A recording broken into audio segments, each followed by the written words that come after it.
अस्सलाम वालेकुम व्यूअर्स, मैं हूं समीना पाशा। उम्मीद है आप लोग खैरियत से होंगे। व्यूअर्स, कुछ आम खबरें और अपडेट्स लेकर इस व्लॉग में आपके सामने हाजिर हैं। जनाब, खबरें इंपॉर्टेंट हैं।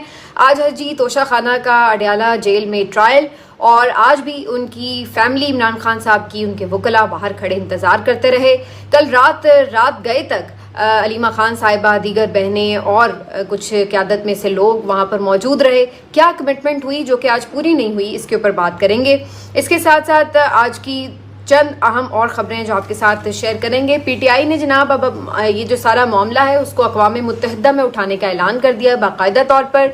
साथ ही साथ पीटीआई ने आज सुप्रीम कोर्ट के बाहर भी एहतजाज का ऐलान किया है। ये भी आपको बताएंगे कि मलिक रियाज साहब का एक ट्वीट जो है कल आया, उसने काफ़ी हलचल भी मचाई। उसको मुख्तलिफ एंगल से देखा जा रहा है, लेकिन उससे जुड़ी हक़ाइक़ क्या हैं वो आपको बताएंगे। और फिर आज ख्वाजा आसिफ साहब का भी एक ट्वीट काफ़ी ज़्यादा गर्दिश में है, उसके ऊपर भी बात होगी। तो काफ़ी कुछ है इस व्लॉग में। आपसे रिक्वेस्ट है कि चैनल को सब्सक्राइब कर लें अगर अभी तक सब्सक्राइब नहीं किया। तो सबसे पहले बात करते हैं कि अडयाला के बाहर आज क्या हो रहा है। तो जनाब, सूरत हाल ये है कि रात गए कल अलीमा खान साहिबा, उनकी बहनें, महमूद खान अचकज़ई साहब, राजा सलमान अकरम राजा साहब, दीगर कुछ लोग यहाँ पर मौजूद रहे और वो इस बात पर बज़िद थे कि इमरान खान साहब से मुलाकात करके ही उठेंगे। पुलिस की जानिब से उन्हें बारहा उठाने की कोशिश की गई, लेकिन वो लोग वहाँ पर मौजूद रहे। इस दौरान मुख्तलिफ उनकी मीडिया टॉक्स भी चलती रहीं, लेकिन उन्होंने ये बात वाज़ेह कर रखी थी कि इमरान खान साहब से कई हफ्ते हो गए हैं कि उनकी फ़ैमिली की मुलाकात नहीं हो पा रही, जो कि सरासर ज़्यादती है और क़ानून की खिलाफ वर्जी है। ना सिर्फ ये कि ये कैदियों के हुकूक की खिलाफ वर्जी है, बल्कि इस्लामाबाद हाई कोर्ट का वाज़ेह हुक्म मौजूद है, अदालतों के अहकामात मौजूद हैं कि इमरान खान साहब से उनकी फ़ैमिली की बाकायदा मुलाकातें होंगी। और ये तो हुक्म अदालतों के ना भी हो तो ये होना ही चाहिए। ये तो दुनिया भर में जो रिवायतें हैं, जो कवानीन हैं, उसके तहत बात है कि आपके जो कैदी हैं उनको भी जो हकूक़ हासिल होते हैं उसके मुताबिक उनकी फ़ैमिली से उनकी मुलाकात हर हफ्ते करवाई जाती है। और ये कोई ऐसी फेवर नहीं है, ये उनका हक हुआ करता है। लेकिन आपको पता है जिस तरह की फस्तायत से इस वक्त पाकिस्तान गुजर रहा है, तो अलीमा खान साहिबा, उनकी बहनें इस बात पे पुरज़्म थीं कि इमरान खान साहब से मुलाकात के बगैर नहीं उठेंगे। काफ़ी रात जब हो गई तो फिर वहाँ पे पुलिस की मुज़ाकराती टीम पहुँची। बज़ाहिर ये लगा कि शायद वो कोई क्रैक डाउन करेंगे, कुछ गिरफ्तारियाँ होंगी, क्योंकि कुछ कारकुनान भी वहाँ पर मौजूद थे। लेकिन फिर उसके बाद उन्होंने कोशिश की कि उनको बातचीत के ज़रिए किसी तरह कायल किया जाए, और उन्होंने ये यकीन दहानी कराई कि जनाब कल भी आपको पता है कि तोशा खाना का ट्रायल है, तो आप लोग आएंगे तो आपकी मुलाकात हो जाएगी। अभी बहुत रात हो चुकी है तो आप लोग भी अपने घरों को चले जाएं। तो फिर काफ़ी देर बहस मुबाहिसे के बाद अल्टीमेटली इन लोगों ने वो जगह खाली कर दी और ये लोग वापस घरों को लौट गए। अब सूरत हाल ये है कि आज के दिन सुबह जब अडयाला का आज ट्रायल शुरू हुआ तो मुकर्ररा वक्त के ऊपर तमाम लोग पहुंचना शुरू हो गए, और अलीमा खान साहिबा, सलमान अकरम राजा साहब, बाकी जो लोग आते हैं रेगुलर वकला की टीम और इमरान खान साहब की दीगर बहनें, तो वो लोग भी अडयाला के बाहर पहुंच गए। लेकिन एज़ यूजुअल उन्हें आज भी अंदर जाने की इजाज़त नहीं मिली, उन्हें फिर से रोक दिया गया। यहाँ पे फिर से उन्होंने कहा कि उन्हें कल भी सारा दिन बिठाया गया लेकिन नहीं जाने दिया गया, और अब ट्रायल हो रहा है उसके अंदर भी बैठने की इजाज़त नहीं है, जबकि ये कानून की ऐन खिलाफ वर्जी है। हाई कोर्ट के डिसीजन इसके ऊपर मौजूद हैं कि वकला और मीडिया के बगैर या फैमिली के बगैर अगर कोई ट्रायल हो रहा है तो वो शफाफियत के तकाज़ों को पूरा नहीं करता, और इस बुनियाद के ऊपर साइफर केस की जो जितनी भी कार्रवाई हुई थी उसको 2 मरतबा मुअत्तल करके नए सिरे से ट्रायल का आगाज़ किया गया था। तो ये तो अब मतलब रिटन ऑर्डर्स हैं जो कि कोर्ट के मौजूद हैं, लेकिन इसके बावजूद भी उन्हें अंदर नहीं जाने दिया गया। नाम नोट कर लिए गए, उन्हें बस लारे लगा दिए जाते हैं, बिठा दिया जाता है, इंतज़ार करने का कहा जाता है, लेकिन अंदर नहीं जाने दिया जाता। मीनवाइल सलमान अकरम राजा साहब से आज मुलाकात हुई, मुख्तलिफ लोगों की जो वहाँ पर मौजूद थे, सहाफ़ी हज़रात भी, उनसे गुफ्तगू करते हुए उनसे ये सवालात हुए कि जनाब कल अडयाला के बाहर तो बड़ी तादाद में MNAs को पहुँचना था, सेनेटर्स को पहुँचना था, क्या वजह है कि कल बड़ी तादाद में यहाँ पर ये लोग मौजूद नहीं थे। कल ये लोग, पहले हमें ख़बर मिली थी कि जनाब इन्होंने अडयाला आना है, फिर पता ये चला कि नहीं, PTI ने ये डिसाइड किया कि पहले हम पार्लियामेंट हाउस जाएंगे, वहाँ पर एहतजाज रिकॉर्ड कराएंगे, तकारीर वगैरह भी होंगी, और उसके बाद फिर हम अडयाला की तरफ सारे मिलकर जाएंगे। लेकिन इसके बरक्स हुआ ये कि पता चला कि जी पार्लियामेंट हाउस के बाहर गेट्स को ताले लगा दिए गए हैं और वो लोग अंदर मैसूर हो गए हैं। और जो लोग नहीं पहुंचे थे पार्लियामेंट हाउस कार्रवाई के लिए, उनमें से बहुत से लोग जो हैं वो डायरेक्ट अडयाला चले गए। अब ये हैरत अंगेज बात थी, हर कोई इस बात के ऊपर तनकीद कर रहा था कि इसका मतलब तो ये हुआ कि ये लोग जाना ही नहीं चाहते थे अडयाला, और इसी वजह से ये पार्लियामेंट हाउस चले गए। जब एहतजाज का प्लान सड़कों पर था तो पार्लियामेंट हाउस जाने की तो कोई लॉजिक ही नहीं थी, तो ये वहां करने क्या गए थे? और इनमें बहुत सारे MNAs थे जो कि अदरवाइज भी हमें एहतजाजों में कभी नजर नहीं आ रहे होते। तो इसी वजह से तनकीद और शकूक व शुबहात को मजीद तक़वियत मिली कि बेसिकली ये वही लोग हैं जो हमेशा एहतजाज करने से गुरेज करते हैं और इसी वजह से हर वक्त कभी कोई बहाना बना लेते हैं। और आज इनके पास ये जवाब था कि जनाब हम तो पार्लियामेंट के अंदर मैसूर होकर रह गए हैं। तो बहरहाल जी इन्होंने वहीं पे रुक के कुछ 2-4 नारेबाजी करके और एक प्रेस टॉक की और अल्लाह अल्लाह खैर सल्ला, और समझे कि जनाब इनका काम हो गया। लेकिन दूसरी तरफ कुछ लोग ऐसे थे जो अडयाला पहुंचे, कुछ ऐसे थे जो सड़कों पर भी नजर आए, और कुछ ऐसे थे जो कहीं पर भी नजर नहीं आए एज यूजुअल।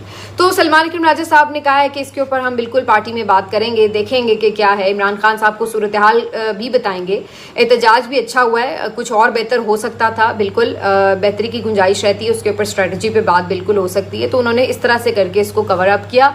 लेकिन बज़ाहिर ये नज़र आया कि उन्हें भी ये बात मालूम थी कि एक दफ़ा फिर से क़यादत की तरफ से वो कोशिश या वो मेहनत नज़र नहीं आई जो कि एक्सपेक्ट कर रहे थे सब लोग, और जिसके ऊपर बार बार इमरान खान साहब मैसेज दे रहे हैं कि या तो डट जाओ या हट जाओ। अगर आप बोझ नहीं उठा सकते तो आप इस्तीफ़े दे दें, साइड पर हो जाएं, अपनी जगह किसी और को मौका दे दें, लेकिन यूं अपने जगह पर मौजूद भी रहना और फिर बिल्कुल उसमें पार्टिसिपेट ना करना किसी भी तहरीक के अंदर, तो इससे तो फिर आप बिला वास्ता तहरीक को नुकसान ही पहुंचा रहे होते हैं। लेकिन अब देखते हैं कि इसके ऊपर इमरान खान साहब को ही कोई हतमी फैसला करना पड़ेगा, क्योंकि ये लोग साइड पे भी नहीं होते लेकिन साथ साथ एहतजाजी तहरीक को उस तरह से लीड भी करते नजर नहीं आ रहे होते।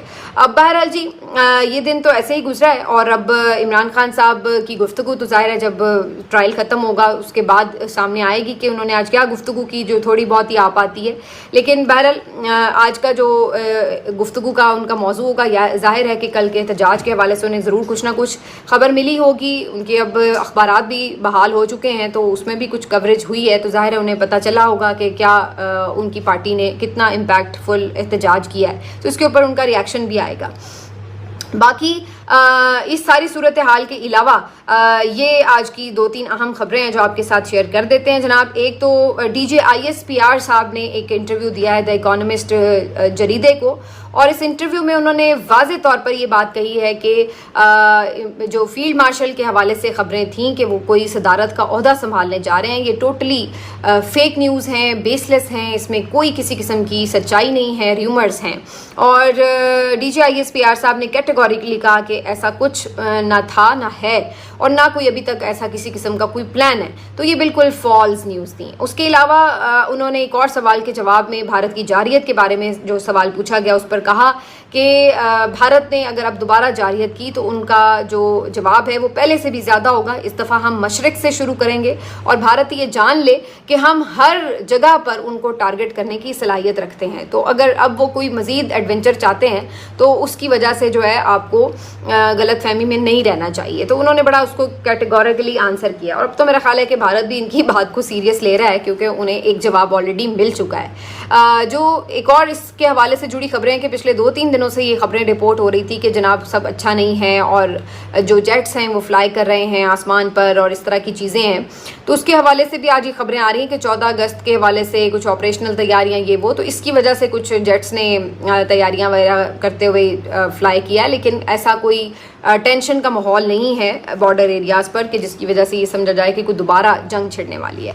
तो बहरहाल ये जो DJ ISPR साहब का इंटरव्यू था ये इस लिहाज से इम्पॉर्टेंट था कि उन्होंने इस बात की क्लैरिटी दी कि सदर नहीं बनने जा रहे फील्ड मार्शल साहब। अब हैरत की बात यह कि इसके ऊपर तो काफ़ी जय्यद सहाफ़ी जो हैं जिनकी बारे में बड़ा तासुर होता है कि बड़े इस्टेब्लिशमेंट के करीब भी हैं, उनकी तरफ से भी इस तरह की खबरें आई थी कि जनाब ये खुद जो है सदर का ओहदा संभाल लेंगे। लेकिन इससे पहले मोहसिन नकवी भी एक दफ़ा तरदीद कर चुके हैं और अब डायरेक्टली DJ ISPR की तरफ से भी तरदीद आ गई है। इससे या तो ये लगता है कि अगर ये कोई प्लान था भी तो अब ये जहन यानी अब इस प्लान लाइन के ऊपर फर्दर कोई मूवमेंट का इम्कान नहीं है, कोई ऐसा आगे बढ़ने की चांस नहीं है। फिलहाल इसी सेटअप को लेकर के आगे चला जाएगा। तो ये ऐन मुमकिन है कि ये बातें जो हैं पहले कहीं डिस्कस हुई हों, लेकिन बाद में उसको रद्द कर दिया गया हो इस तजवीज़ को। और ये भी ऐन मुमकिन है कि बाज़ औक़ात आप किसी चीज़ के ऊपर प्रेशर बढ़ाने के लिए भी इस तरह की जो बातें हैं वो सामने आती हैं, करवाई जाती हैं, और उसके बाद फिर अगर मामला सेटल हो जाएं तो फिर ये चीज़ों को तरदीद ही करार दे दिया जाता है। तो अब ये क्या हक़ाइक़ हैं क्या नहीं, बहरहाल सदर ज़रदारी साहब को कुछ साया ऑफ रिलीफ मिला होगा कि उनकी कुर्सी कहीं नहीं जा रही, तो वो जो है अभी तक अपनी कुर्सी पर विराजमान रहेंगे। ये हो गया जी।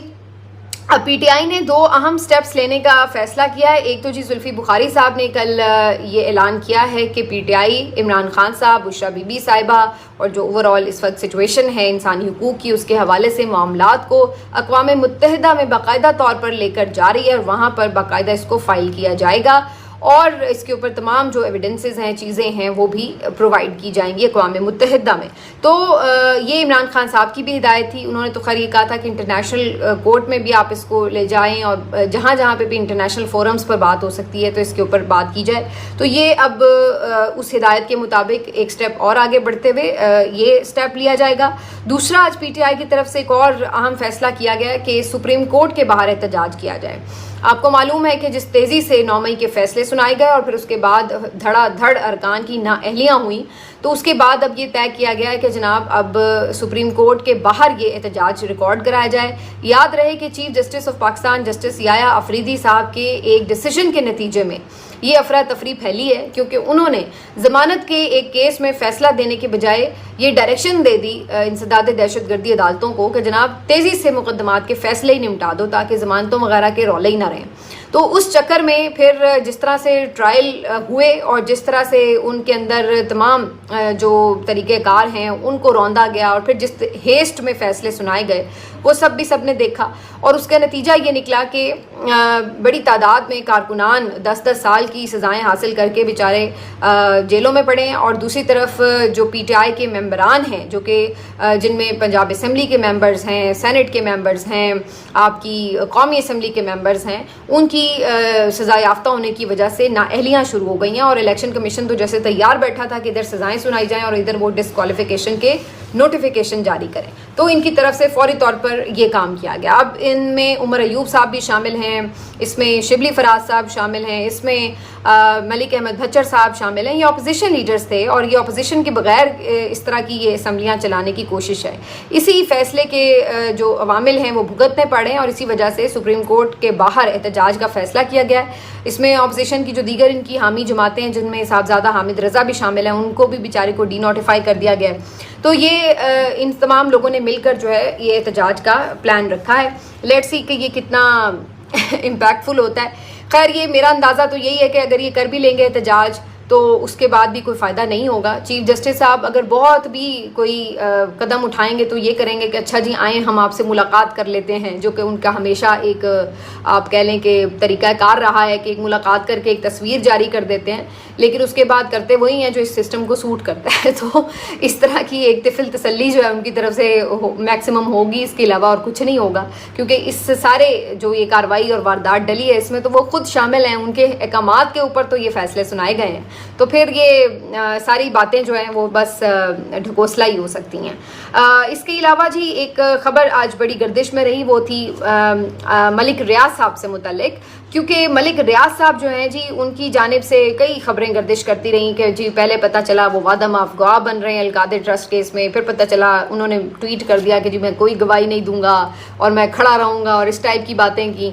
उसके बाद पता चला कि जी उनके मामलात कहीं तय हो गए। फिर हमने ये तक देखा कि दुबई में बैरून मुल्क अहम हुकूमती शख्सियात तो उनकी गाड़ियों में आ जा रही हैं, उनसे मुलाकातें भी होती हैं, लेकिन इधर इमरान खान साहब उन्हीं से मामलात लेन देन के चक्कर में बेचारे जेल में 10 साल की बल्कि 14 साल की सज़ा लेके बैठे हुए हैं। तो इस सारी सूरत हाल में जो इम्पॉर्टेंट बात है वो ये है कि अब उनकी तरफ से एक और ट्वीट आया। पिछले दिनों उनके कुछ करीबी जो अजीज़ हैं, साथी हैं, उनके घरों पर छापे मारे गए। ये भी पता चला है कि उन्हें कहीं नामालूम जगह पर मुंतकिल कर दिया गया और ये सब चीज़ें हुई। उसके बाद उनका कल एक लंबा चौड़ा ट्वीट आया और उसमें उन्होंने कहा कि जी हमारे जो माली हालात हैं वो इस कदर ख़राब हो चुके हैं, कर दिए गए हैं कि अब हमारे लिए मज़ीद बहरिया टाउन के मुख्तलिफ ऑपरेशंस और प्रोजेक्ट्स को कंटिन्यू करना मुश्किल हो गया है, मुलाजमीन की तनख्वाहें देना मुश्किल हो गया है।